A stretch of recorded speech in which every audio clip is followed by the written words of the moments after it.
When it comes to EVE Online, every player wants to know the most effective tactic available. You want to know the meta. The meta controls everything. It determines what will and will not happen. Knowing the meta will alter your views, make you question your reality.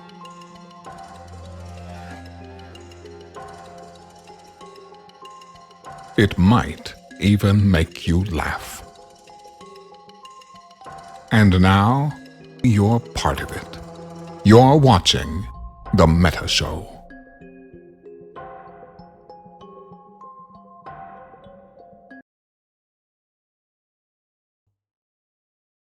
All right, good afternoon, everybody, and welcome to this week's episode of The Meta Show.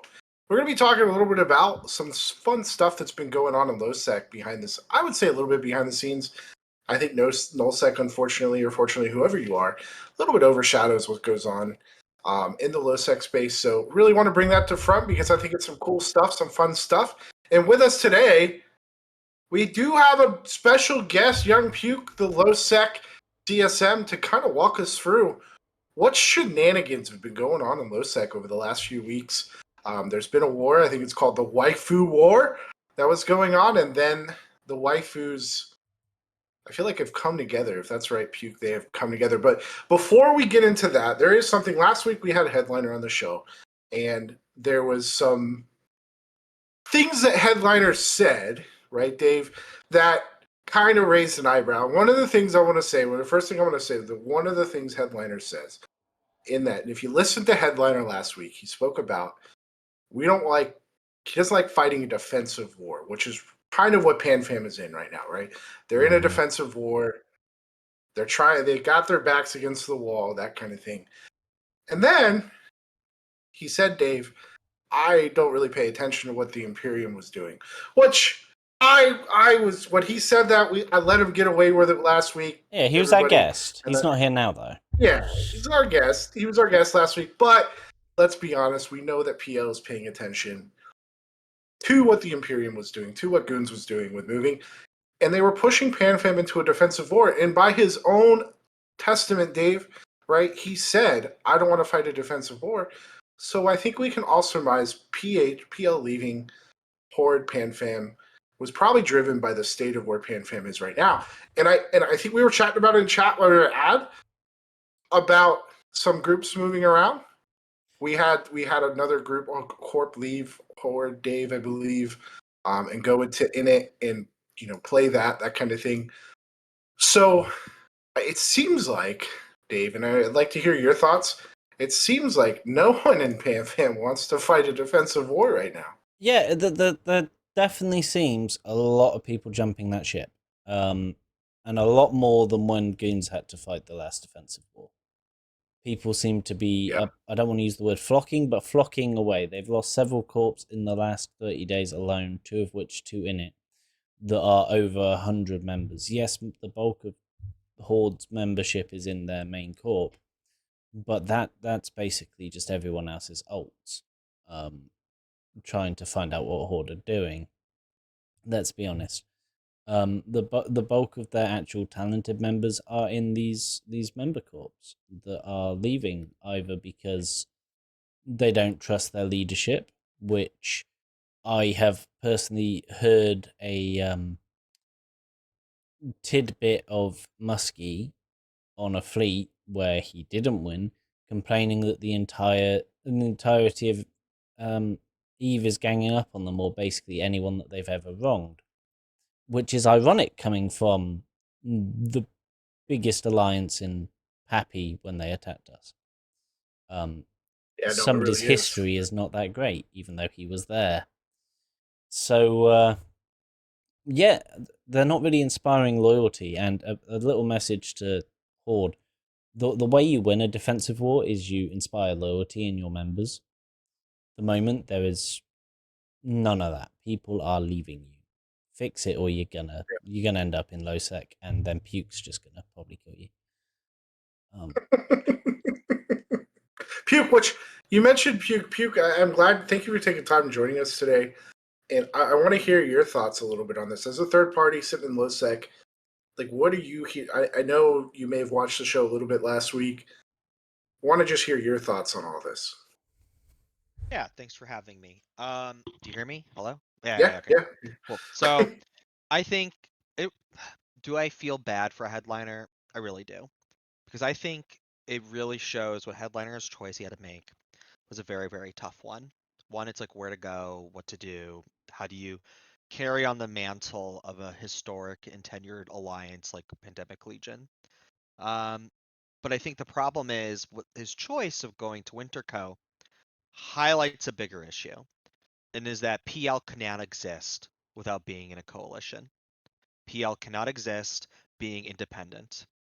They cannot do what PL used to do, which is be the big boogeyman and is an independent group, really. That play style is dead. Unless you're in low sec and you're a snuff or big ab, really. Where do they go? If I was really curious to sort of see more of Headliner's thought process throughout his decision making. And what was eye-opening to me was that there really wasn't, and if yeah, I'm taking everything for him what he's saying for granted, um, a discussion about if they wanted to be independent, if they wanted to do their own thing. It felt sort of like that was the only option that they had, and I think that's very sad because I wish there's more diversity in Null. Like it'd be cool if PL could take Sov tribute or what tribute, fucking I don't know, wherever. Delve, right? Delve. I heard Delve is the place to be at the moment if you want to take stuff. Yeah. I can yell. Hello, do you hear me now? Is this better? Um, and so someone said I was quiet. And so I really think that it's a problem. Like it highlights a problem. There's a lack of choice. There's a lack of diversity. There's a lack of sort of doing their own thing. Being a Volta, right? Like being a Trigger Happy, being a Conifers. Like being an independent Null group.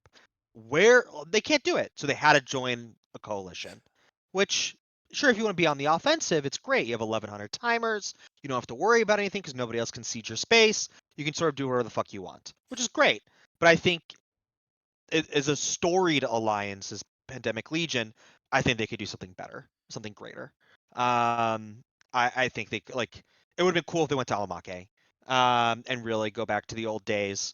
But it's a different alliance now, and the game is very different. And I don't know. I wish they could do more, and I wish the game was in a healthier spot that they could have done something different. They also I mean, took. I don't think anyone was surprised, but sorry. They also took the easiest route possible. Let's be honest. Winterco is the easiest group for them to get to from drones at the moment. Because if they were coming to the Imperium, I'm going to be real. We've seen it from Goblins before. He would never have allowed them to leave that space. So it was just literally the easy way out the back door, essentially. I mean, I don't even say it's just the easy way; it's the only way. Like, what else are they gonna do? They go could to have. like if they go to Goons. Imagine they go to Goons though, dude. They'll just pull their ACLs. They have no way they to would extract never their have gotten out of Titans, drones. right? But Yeah, exactly. They would.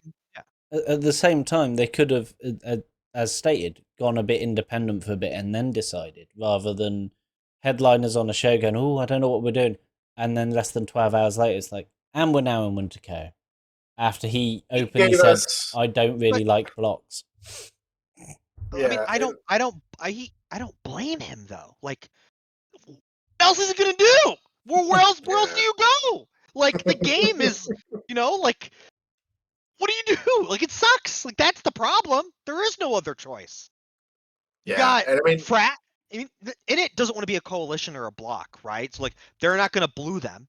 Like Shines won't, so that option's off the table. What he's gonna go? Phoenix Coalition? No, right? Like Frat's the only answer. Like, or you go into low sec, but then like they haven't been in low sec in a decade. So yeah, sorry. Now I'm getting too amped up about it, but yeah, I'm just like I feel for him. Like I feel like I get it. It sucks. Like it's not easy having the crown, and to make that choice, I think that's the best decision for them. Even though that's maybe like it would be funny if they went to Imperium, but like I don't know what else you do. Well, you always go run into the people that you know, don't you, when you're not having fun somewhere. That's true. I mean, that's true. That's true. But I think like we could have given them a beautiful waifu if they went to low sec. right? The PL waifu today is like an old crusty grandma. And now if they would get to Low-sec, came to Amamake, balled out with the boys, then, you know, their waifu would have gone through some rejuvenation and be a pristine 20-year-old again, you know? Dude, I think that's a beautiful, like, phoenix, like the phoenix waifu, the old waifu, growing into a beautiful phoenix as it goes into Low-sec. Which, chat, I know you might be asking yourself, what the heck is Young Puke talking about? Waifus, and we got a couple people in chat talking about waifus, and I mentioned it. Waifu Wars. Puke, I feel like this is a great segue, Dave, into our main story, main topic, thing that I never get right. It's not brain right, brother, dude. This is the future. Gotcha Eve Online with anime waifus, dude. It's happening. Brain rot. Is that 10? Anyway, no, I waifu wars though, Puke. Tell us a little bit about, and this is what I'd love to talk about, some more with you.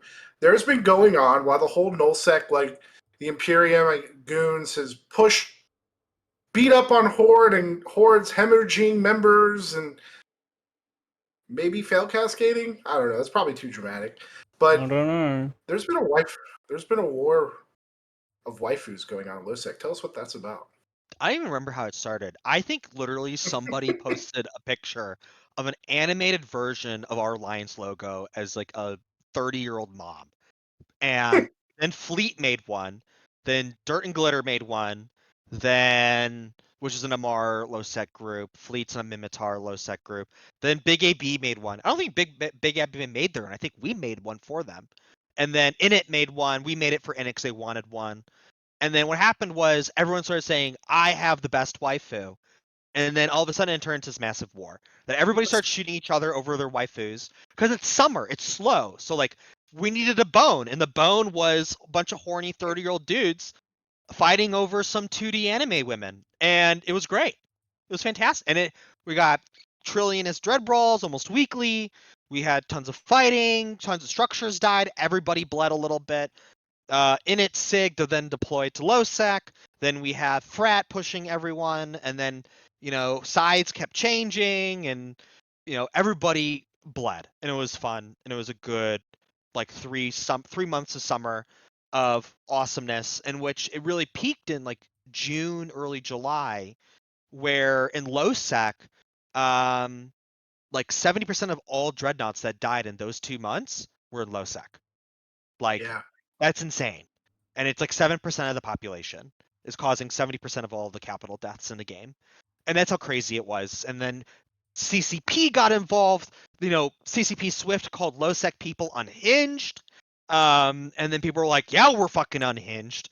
And then we just did another one. And it was just like these sides that sort of naturally emerged, which was Mimitar Fleet Alliance with Init and Snuffed Out versus Big Ab, Sedition, and Amar Militia, which is DNG, and Emperor Edict. Edict also has a waifu. And it was just fun. It was just like Fleet made an anime intro for the waifu wars. It was featured on CCP. And it was just tons of fun. But after all the fighting, a lot of drama, so Dry, Balls Deep left Mimitar Fleet Alliance, and they started shooting all their structures, and the reason for the fighting was just that we wanted to fight, but we needed a narrative to sort of fight. So it was like, who has the best girl, anime girl, and then yeah, I mean, I don't know, it's been tons of fun. And basically, what happened though was we had a very serious meeting. I sent you that picture, Keith and Dave, of the waifu accords, where all the Low-sec leadership of all the groups in the waifu wars came together. And we basically made an agreement saying that we're going to stop shooting each other and we need to shoot the new enemy, which is Fraternity. So the waifu wars has ended, or is ending, and now it's everyone's eyes is on the panda. So Yeah, and I'm gonna go back because there's a few things that are being said in chat, and I think it highlights kind of a misunderstanding of some folks in Null-sec, because I think it's always been Null-sec has had a little bit of an air like we have bubbles and Low-sec doesn't. You guys don't really risk anything. But somebody else said it in chat with corruption levels. So if you guys don't understand that Low-sec, I guess this changed when we added the new factions, Angel and Guristas, and they added these corruption levels to low-sec and included them into the fact ward member. The corruption levels can increase, which, if anybody remembers when Patron came about in the trig systems where it turned the highway from Jita to Omar into a freaking, we could put bubbles there and that kind of stuff. It's the same kind of concept. The security status of the system goes down, and it allows you to put bubbles into low-sec. So I think, Puke, you had a Reddit post where it showed the difference between the War of Ruses, and you guys are just throwing caps into bubbles, right? Yeah, so what happened was that we sort of baited snuffed out a little bit, in which a system went Corruption 5, so we just YOLO'd a Hodred, and they didn't realize that it was Corruption 5, so we put bubbles. That fight became then a 3 trillionist Dread Brawl. Snuff basically escalated, we kept bubbling everything, we escalated, then they escalated, then Big AB dropped more, and then it just turned into a massive clusterfuck, all because somebody undocked a Hodred. And like that's sort of like how crazy the shit can escalate in low sec these days. There's like 6-7 alliances that are now living all within capital and super capital range of each other. So like the minute caps hit grid, it's probably going to be a trillion-esque if both sides escalate, which is awesome. Like that's a lot of destruction. And so like our Hodred basically, he literally undocked, they tackled us, they saw it, we killed something to bait it, the escalation happened, and it was tons of fun. But yeah, like I think there's been 4 or 5 Dread Brawls now in bubbles in low sec. I think it's a misnomer that because of bubbles, like the threat is, oh my god, like the side's gonna escalate to supers, nobody's using supers or titans. I think that's just a catch-22. That we're not gonna escalate caps because of supers and bubbles, but nobody is using supers because everyone's too scared to escalate to supers and titans. So because they're so expensive and blah blah blah blah blah, that the can just continues to get kicked down the road. And so I think you could probably see Dread Balls in Null, but I just think people are too scared of like an escalation that is not going to happen for whatever reason. You can And maybe they're too scared because leaders in Null are more. I know I've heard some comments before, and in the past, or since that update has gone out, since we've gone reverse surgical strike, where we saw the buffs to supers, where they're like, "I'm willing to use supers," so no one wants to drop dreads because they're like, "Oh, we know they'll drop supers, and I don't want to drop supers." It's kind of like you said, like a catch-22 there. So what I heard too, like somebody asked, Dave, we have some of the pictures of the waifus. I feel like it would be really unfair to talk about these waifus and not let everybody see the amazing work that has come out of the waifu wares, where Sedition has become, in some ways, Puke, if I'm wrong, the keeper of the waifus, right? We have one of the waifus. We did lead the Accords. We called everybody for the delegations to come, and all the waifus followers showed up, and we made the ceasefire. So it was a very important meeting led by Dirty Mike, our chief diplomat, who doesn't do anything at all, except for once every 6 months. And we're like, guys, we gotta fucking start shooting the pandas. Look, can we just put this aside for a moment and like let's just start killing the panda bears? Which is fun, like we can just pivot like that. And there's no like bad blood, realistically. It's just content, which is Dave's nice. gonna get some of the pictures, some of the propaganda that's come out of this, because I think it's been really great. Yeah, 1 second. And I want to, take your time, Dave. And I want to say, first of all, I know we've had propaganda come out of the Null War, and some peeps on the Imperium side have put a lot in. If you have propaganda from a conflict or whatever else chat that you want to share, send it my way, send it Dave's way on Discord.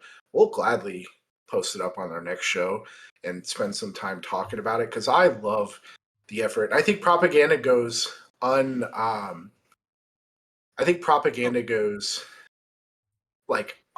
acknowledged sometimes. Like it goes missing. Not everybody sees that.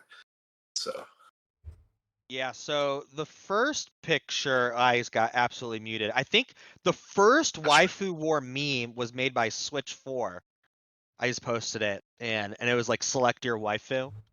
Dude, I got Truth Nuke, dude. I gotta go on Truth Social to post this. I can't post that you're either. not allowed to post it. You're not allowed to post it. Okay, I got you though, Puke. I'll You do? post this for you. Yeah, I posted the last one for Okay. you. I can put, it's Yeah. just So, you're just getting auto modded, dude. Like the mod doesn't damn, like I'm you. banned from chat. The bot, But yeah, you're not allowed to post links in You go, chat. it's Just on if you the. want to send them my way, yeah, so you can click on it. But Dave's got it. basically, Dave's got it up. there you go. So that's the first meme, right? That was like the beginning of the waifu war. It's all peaceful. You're like, just select the waifu path you want to choose. And then what happened, it became much more sinister. There was a lot more. I mean, Faye Valorant made the anime intro. I don't know. Let me find if. Dude, it is AI slop. Stop being. It's Is the it point. AI It's fucking slop? Is it AI slop? It's Did you all guys use AI, AI dude. for this? It's Oh, I'm all. disappointed. I Who thought gives real a heart fuck? and soul. Like, Ugh. and Snuff Maid has their waifu, but it's great. Like, it's just like, uh, like, it's great. It's tons of entertainment. It was tons of fun, and so basically all these memes, anime intro waifu wars. Let me see if I can pull this video up. Where Faye Valorant, there it is. I'll post this link for you. He made an anime intro of the waifu wars, and it was featured on CCP. Like, it was just like tons of propaganda. It was just so much fun.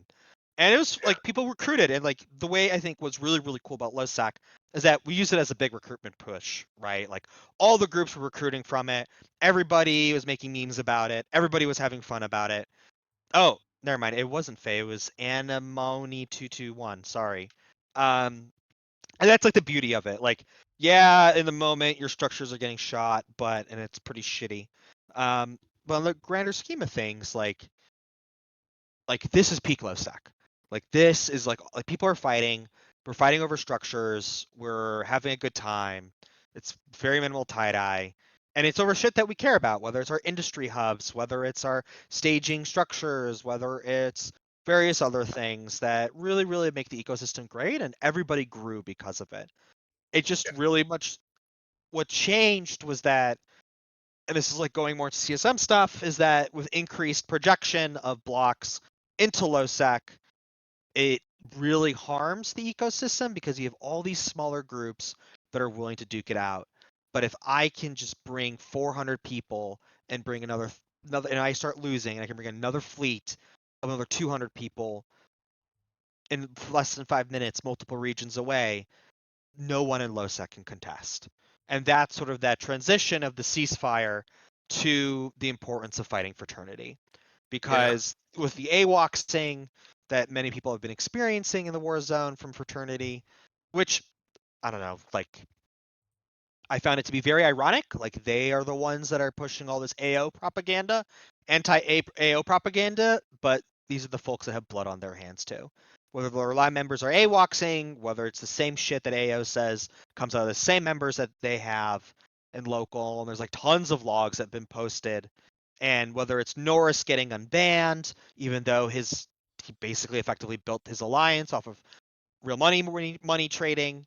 And it's just not making the ecosystem healthy anymore.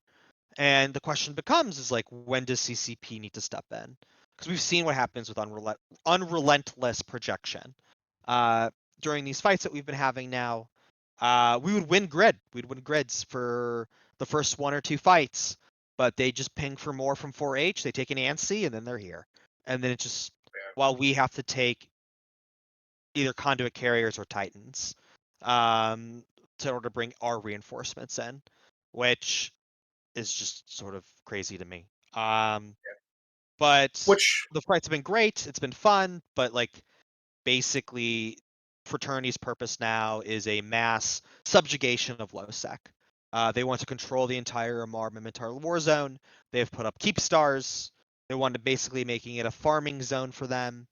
And we're not going to let that happen. So, and that's transition away from the waifu wars, that's what drove the accord of the waifu wars for the low-sec groups to band together here to fight frat. And earlier in chat, someone else said, and forgive me if I don't remember your name, but remember who it was who said this, is, hey, like, low-sec, you guys don't have anything to lose.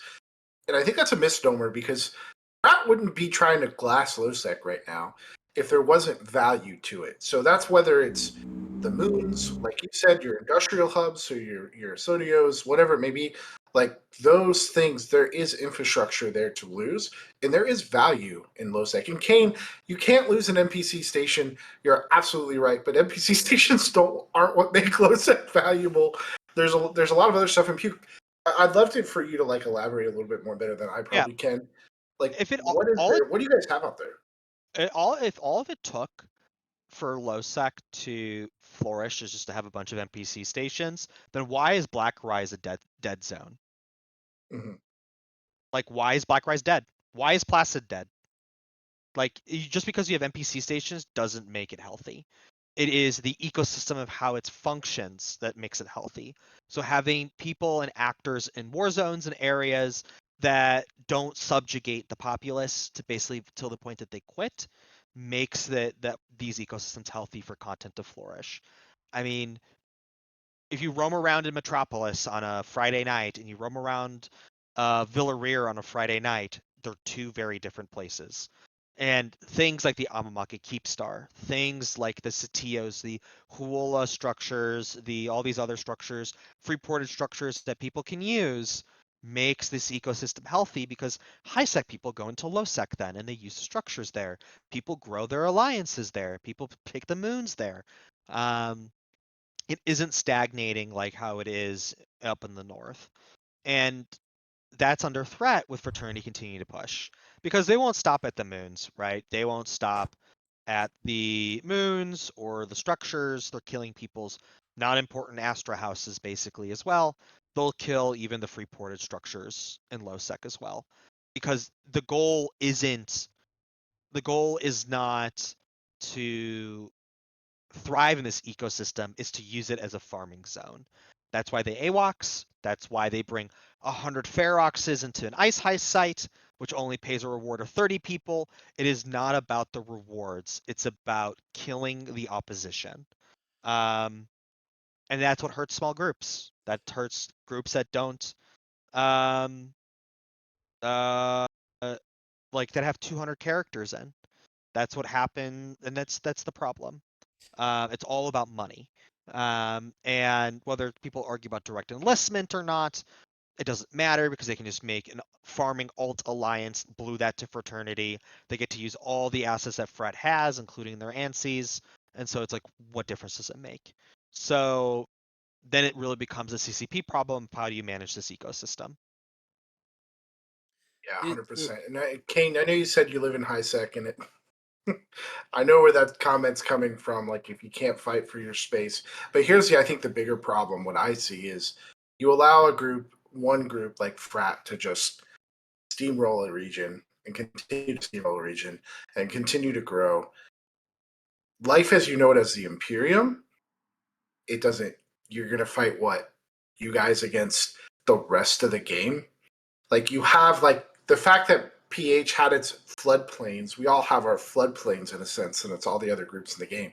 Well, if they're not there anymore, everybody's, and in my opinion, like everybody's gameplay is at risk there. Dave, I'm sorry, I think I cut you off No, there. I was going to say one of the issues with Frat is they just constantly expand to take more space, and I know you can't take space in those sectors, but you can control it by just your presence. Look at the area around where Snuff lives. I mean, you try and do something meaningful there, and that's not me knocking on Snuff. You know, they've tamed an untamable place, but Fraternity are constantly just pushing out and pushing other people out. They did it in the north several times. Now they're doing it to low-sec, and the main issue is you can't effectively fight them because they can time zone tank. Exactly. Time And zone like that's the tanking needs to not realization. be a thing. Yeah. Yeah, and I think like that's the really big issue is that like it's fine if we lose the structures if we're able to take them back and have a fight. Nobody can contest an 1100 time zone. Nobody. Like once a moon or a structure gets swapped to 1100, it is done. There's nobody can do anything. Nobody can contest them. I'm not moving to Shanghai in order to fight Fraternity. I like my Dairy Queen. And so or Culver's or whatever, right? I'm not like there has to be a mechanic where you can slowly swap time zones over or something, and to make it more flexible. because if we lose, the entire game's gonna be 1100 time zone in low-sec, and then no one's gonna be able to grow, and then that's a problem. And I think it also highlights an issue like why not you just attack their SOV? Well, what is their SOV timed for? Right? Like even their lower Same thing, right? ADMs. Yeah, it's the same issue. And so yeah, 1100 is a secret to never get evicted from a wormhole. Yeah, exactly. And I just think like sure, like the smaller low sec groups can survive. They'll be able to fight in plexes, take fights here and there. But if you want to form a fleet of 40, 50 people and do something, and you want to grow, it is very, very hard to do it when you have a group that is willing to stomp you in the name of subjugation, um, in the name of just glassing. Like it's not even glassing; it's just like they just want the content to die. So yeah, I mean, it's I think it's a CCP problem. Like, it's like, how do you put guardrails up for groups to play in their respective sandboxes? Like, Yeah. it's very the defender's advantage in EVE Online.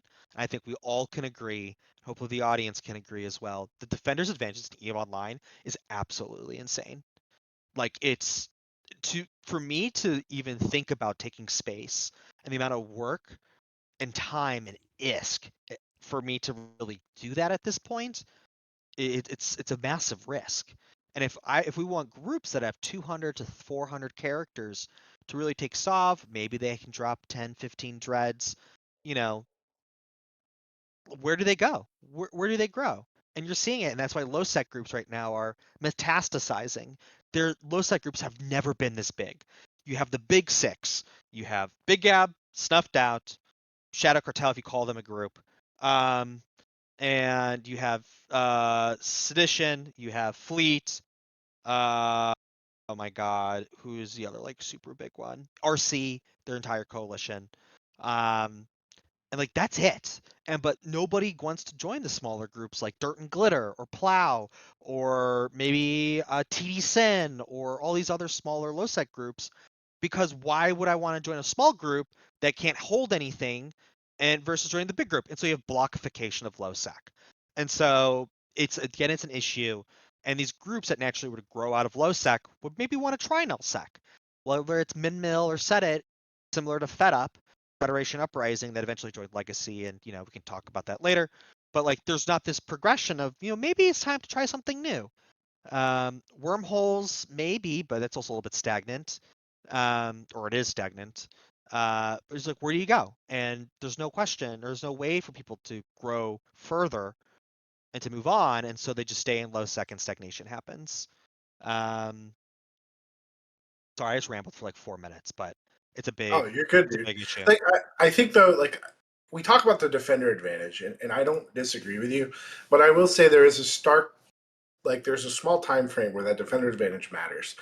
If you're a group like Pandemic Horde, I think Dave, correct me if I'm wrong. Horde is mostly EU time their stuff. They're timing their stuff EU time zone. That's contestable because there's enough groups who like fight against Horde who can be there. Goons being a perfect example. They're pretty big EU presence, that kind of stuff. Where the problem comes in isn't the EU time zone. It's not the US time zone stuff, because if Frat was timing all of their things to those time zones, you said it, whoever could fight that, right? The problem is that 11, the CN time zone, there's just not enough diversity in that time zone of groups that can fight Frat. There's Dracaris, but I don't think Dracaris has the numbers, and Dracaris isn't coming over to Losec to fight with Frat to go hit moons over in. They don't care. But that's it. Like, what other CNTZ group? And I guess that's also AUTZ, if I'm not corrected. I think that's actually still a little late for AUTZ, but there's nobody at that scale, at that level anywhere else. It's just Frat. They dominate that time zone, and that time zone becomes Serenity, right? Like that's it. Yeah, Who does Frat fight at that time zone? and I think that that's just a realization that in my discussions with other like low sec or null sec people, like that's where we're headed. It's gonna be 1100 time zone game, and until CCP acts, like it'd be better if they get the head of the ball and before it's too late and people quit. Like, I don't think people realize like we're only 4 years out, not even, from Uprising. right? The best expansion that saved this fucking game. Like USCZ in 2021 was dead. It was 12,000 people. Like that's it. Like that's we were so close to a dead game. And I don't think people really get that. And the biggest threat to that now, and people's alarm bells, is the 1100 zone time zone tanking. If the group is unable to take back space and there's no way, and it's a 24/7 game, the game's gonna die. Like it is like people are just gonna leave. FCs will quit, and groups will start vanishing. And that's a CCP question. Like that's something that they have to fix. Because like now it's 6 regions, right, that they own, right? And I don't have the universe map in front of me. I think it's 6 regions, but like if you look some of the data that we're trying to collect, and it's really hard to sort of parse through. If you look at the fights in Eve, and it's different now with the war, and Kaz brings this point up too. It's like there's just like completely dead regions in Null. Nothing happens. It's just farming. Maybe people get ganked there or whatever, but like there's like areas where it's just sucking resources and there's like no conflict that's happening. Maybe some people may say that's a good thing, but I think that's a problem. Like there needs to be more fluidity in the game. Things need to happen, and if there's more movement, like how goons are doing, I really applaud like Zintage and Asher and them for actually, moving twice within a year. I think that's insane. But like putting food where the mouth is, or whatever the phrase is, because like we need more of that. But I also think we need more opportunities for the smaller guys to breach into Null, not just Null to Null.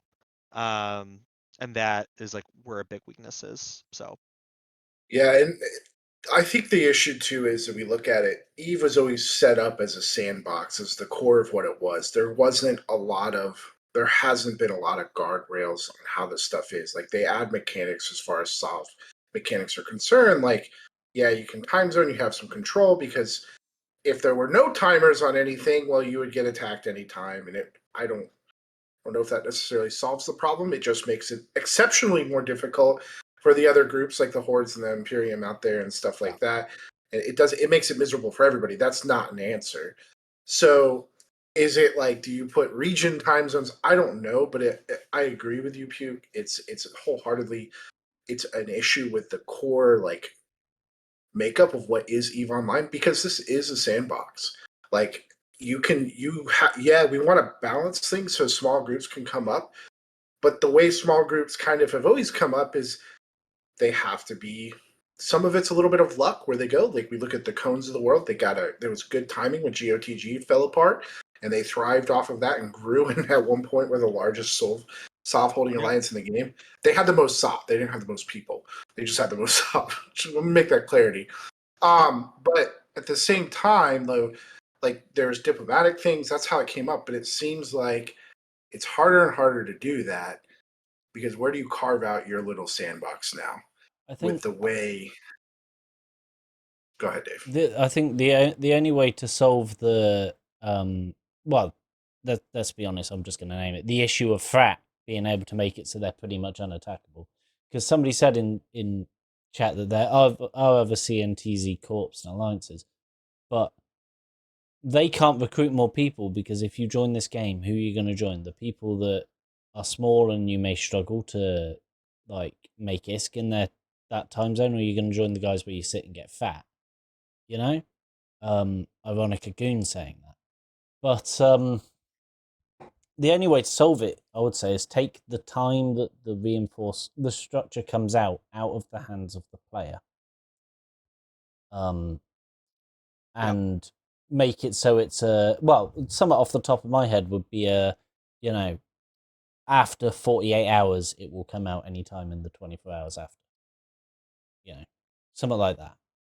Don't quote me on that, CCP, because it's not a thought out idea. I just plucked that out of thin air. But that would be the only way to do it. Take it out of control of the player. Because even if you increased the plus and minus time that it can be, it will still be too far away from other time zones, especially for CNTZ that has 2 massive dead zones either side. And like, And I want to make real quick. I want to make this really clear, like for chat. Like this has nothing to do with Frat being Chinese or anything else like that. Really, this comes down to it would be any group in the game, no matter their background or ethnicity, if they're willing to be around and be the most active group at 11 Eve time, they would have an advantage because there's a lot of other groups in the game that are not active at those times. I don't care where they're from. Yeah, that If doesn't you're matter. able to be up at 11 Eve time and be active and get 400 dudes to contest Frat or 1,500 dudes in Fleet to go contest whoever, you're gonna be dominant. If you can pick a time of day, like there's just more groups who are more active later in the day, so there's a lot more conflict, whatever. And Frat's been able to dominate that kind of time frame and really use the mechanics that exist in the game to their advantage to grow. And good for Frat. Good for Frat to be able to do that. And I'm not going to sit here and I don't want this to be a beat up Frat. In some ways, it's a good thing. Like they're abusing this mechanic in some sense. I don't want to say abusing, but they're using this mechanic to grow, and maybe it helps CCP create a better game that is more useful for, like, more enjoyable for the rest of us as well. and to go what there's a gentleman in chat named Ronnie Hugo, and he says, and the Null-sec enemy drops a Titan fleet on our Dread fleet. At 10%, TIE guns are useless. DDs do all the killing. We could have enough Dreads to volley a Titan every cycle and still lose Dreads versus Titans. Brother, I appreciate the Kool-Aid you're drinking. You're not using Dreads in Null-sec. So why are Titans even in the conversation? That, and you And wouldn't because, sorry, Keith, if you have the ability to field those dreadnoughts against a force that has the ability to field Titans, trust me, you have the ability to counter those Titans. Yeah, Because like if you're in, sorry, Pete, if you're in Null and you're the FC of that Dread fleet, you know they've got those Titans there. So if you drop those Dreads, you are prepared or you're dumb as. yeah, I mean, and that's the truth, right? Like the intel, everybody knows what everyone else is doing, and so like like what they're doing, and so like I think there's definitely opportunities to use caps in Null, but I just think that it's a separate can of worms, but I just wanted to address it. Like there's other reasons why it does not happen. Also, To Dave's point. Also, I'm going to address that last comment. It's not neg 1 Titan, really, because if you're in Null in one of the big groups, you have a Titan. It's not Yeah. I have 12 Dreadolts, I have 12 Titanolts. No. I have 3 Dreadolts, for instance, and I have 1 Titan character. But Yeah, at the same time, Sophie, your Dread dies, you come back in the Titan, because at that point, if Titans are engaged, your Dread does not matter. End of. it's just an entire like different thought process that like what happens, and so it's like it's really hard to like simplify in like 2-3 sentences. There's also a lot of nuances, but yeah, I mean there's a reason why Dreads are not being put on grid, and the reasoning, right, is what Dave was saying. They are But no, being but used for a the lot low more sec than stuff, usual, though. I will say. Sorry to interrupt. yeah. No, you're Zanitras, right. Like especially now that battleships are being used. yeah, and so like that's how they're really being used in Null. It isn't like Dread Balls be Dread Balls. It's like positioning and using them as like blap dreads for battleships, right? Especially with the Rogue meta.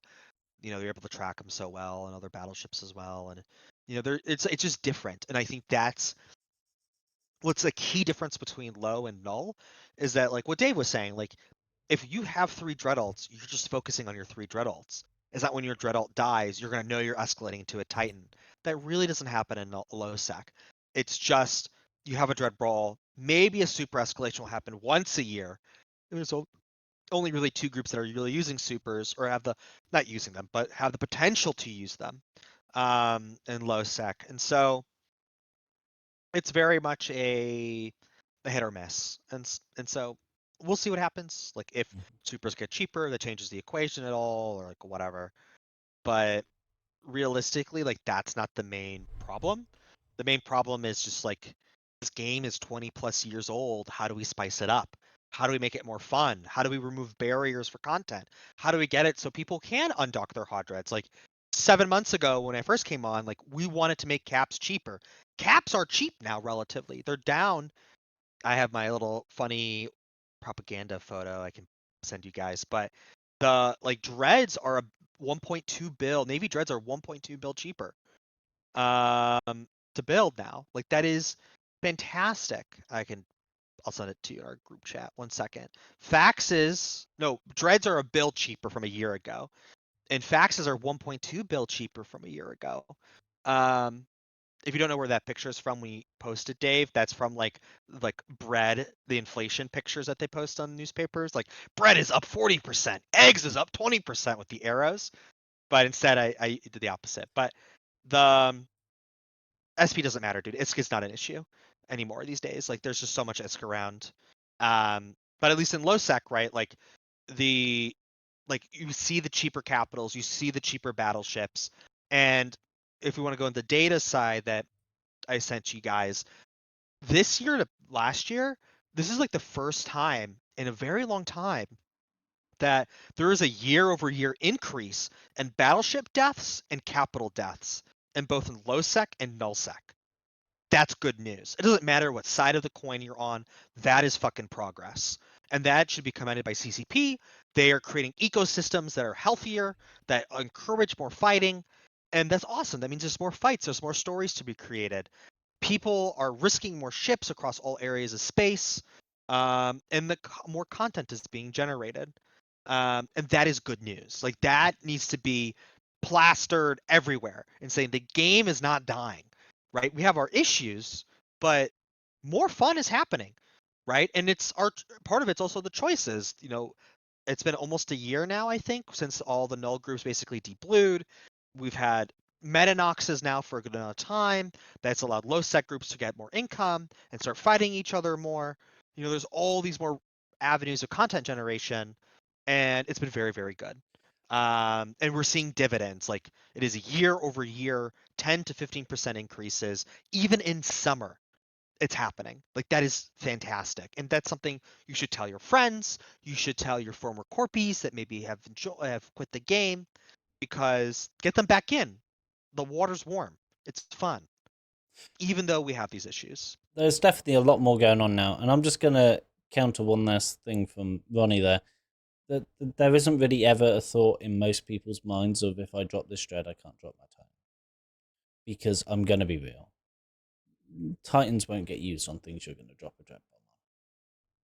Yeah. Like, if it gets that far on just a random fight, because at the moment you'll drop dreads on dreads that have been dropped to kill your battleships or your fags.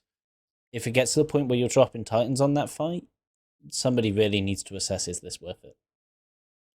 Like, yeah.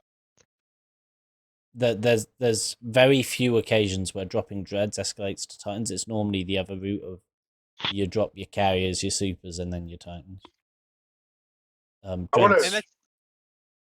Go ahead. Sorry. Real quick. Somebody said something about bluing people and like conflict drivers and Eve.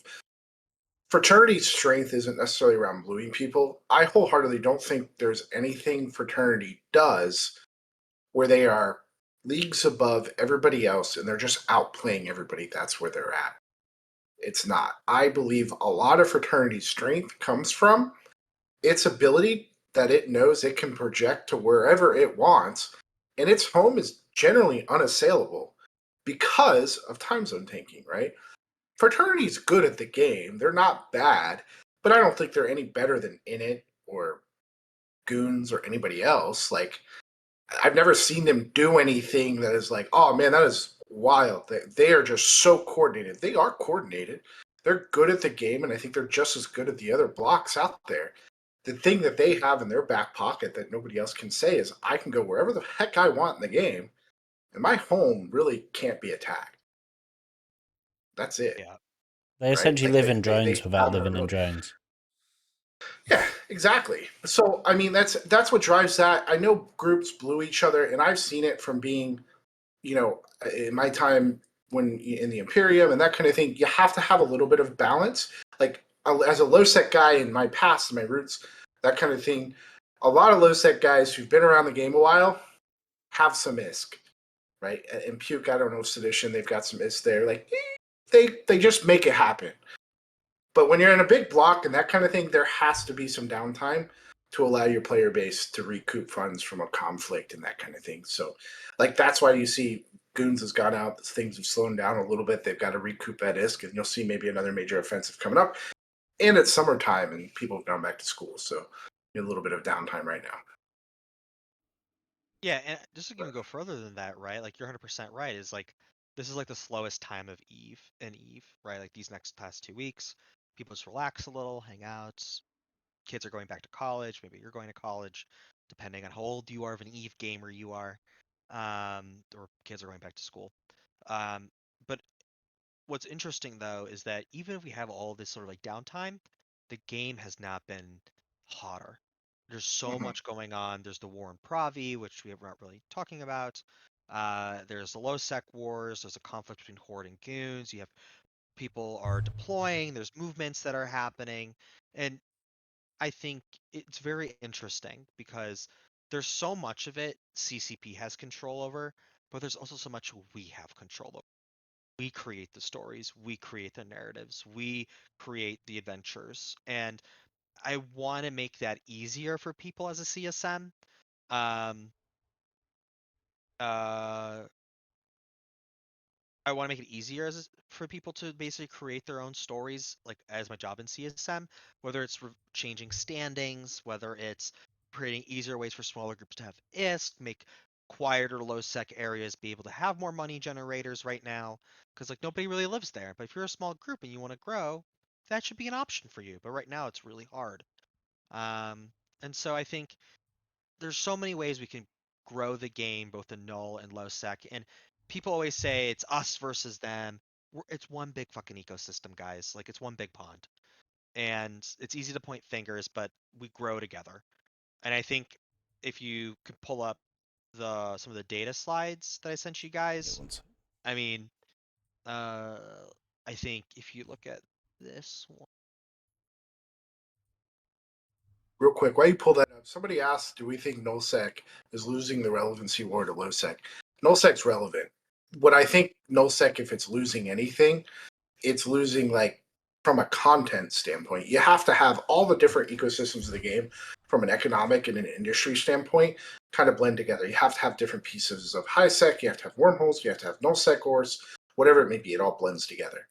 Where I think null-sec is kind of struggling is where do we now? Goons has done a good job with the moves in the last 2 years to kind of keep things rolling and keep things a little bit spicy. But what else is happening? Right? What else is going on in null-sec besides that? So that's where I think, in some ways, from a conflict standpoint, a PvP standpoint, which it's, in my opinion, low-sec's always a little more volatile. Null-sec is definitely struggling in keeping things exciting. I would say the issue in null-sec.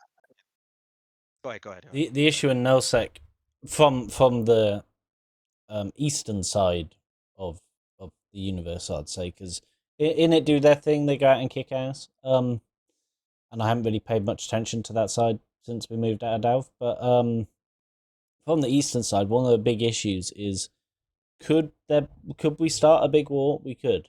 Could it have irreparable consequences by destroying an alliance who's already kind of falling apart, as we discussed earlier? Yes. And no matter whether you like that alliance or not, destroying a null-sec alliance is bad for the game. It just causes it to become the way it was before with Imperium and the other guy. No multiple groups. So you have to delicately balance what you do.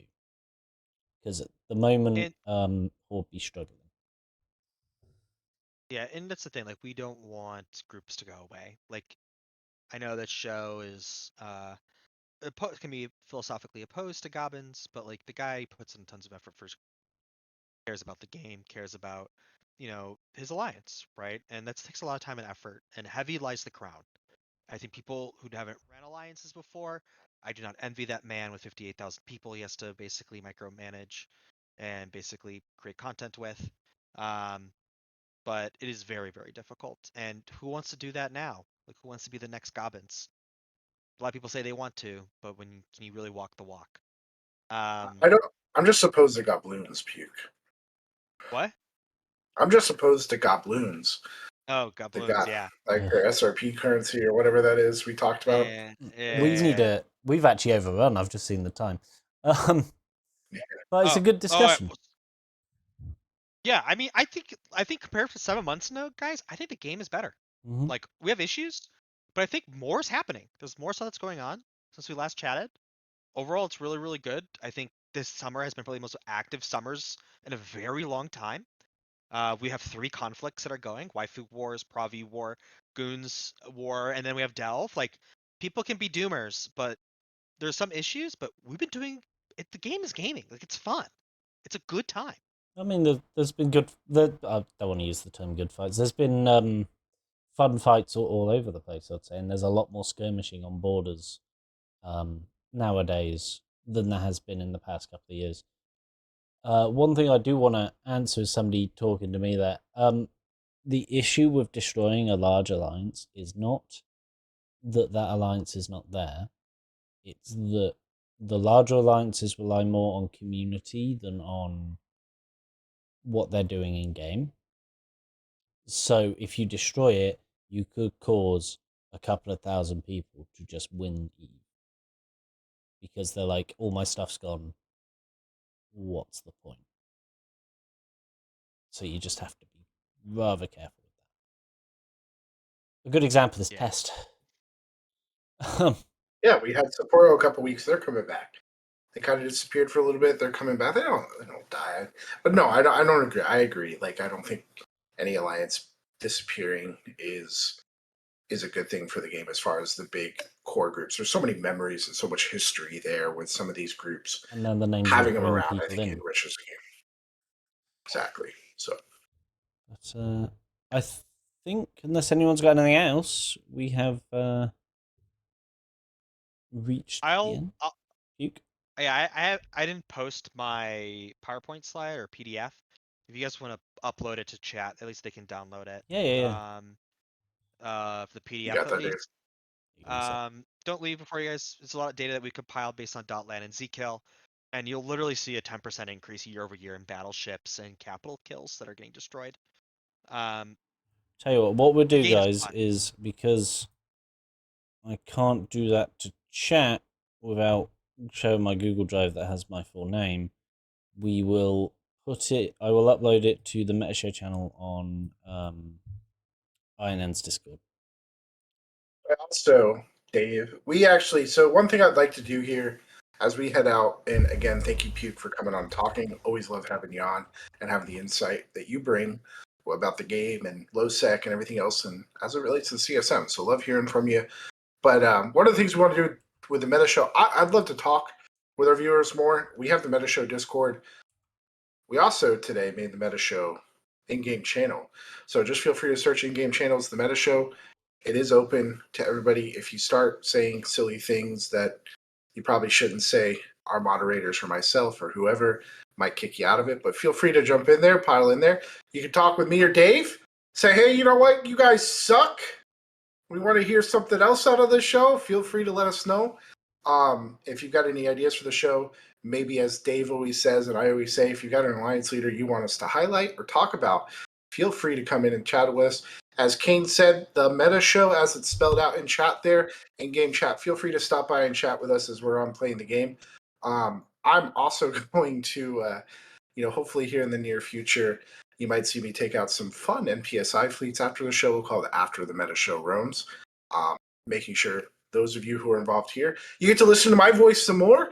We'll go shoot some things, some content, and we can complain about how Null-sec is empty when we go on our roams or whatever we may do. So just some stuff coming down the line. Also, next week is Labor Day weekend here in the U.S., so it is a holiday weekend. We will not be having a show next week. Both myself and Dave have prior plans, so unfortunately we will be gone. The week following, Dave, I think you've got some stuff going on. It might just be a show with me. Running it, so bear with me if it's a terrible show the week after. But just wanted to give you guys, everybody, a heads up on that. So I complain enough. Thank you, kiddo. All right, that's all I got, Dave. Let me take us out. Yeah. So thank you for. So I got distracted by Discord for a sec. Thank you for joining us today. Hope you enjoyed the show. As I said, the PowerPoint that Puke is talking about is in the Metashow channel on the INN Discord. I believe there's a command exclamation mark Discord if one of the mods can do that for me, so you don't hear the sound of me typing. And we will see you well, I won't see you week after next, but Keith will. I will probably Yeah, a be couple weeks. present I'll see running everybody. it or something, but Keith will be here. I have to unfortunately deal with family stuff. So until then, goodbye, everybody.